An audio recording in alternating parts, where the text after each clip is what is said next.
can see, I'm holding on for dear life.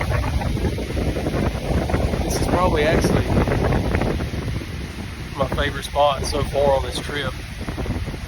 I just wish the wind wasn't blowing 40 miles an hour. Look behind me. Can I see what I got out there?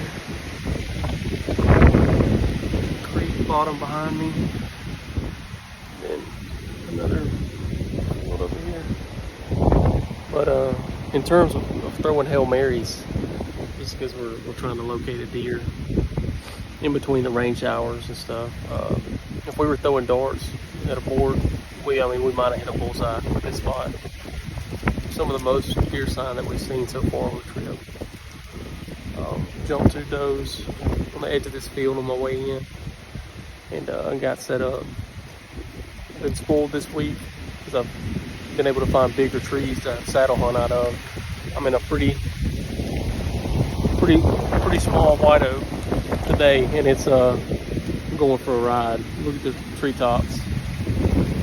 So anyway, we'll see what comes by this evening. I'm gonna see deer. It's just a matter of what deer.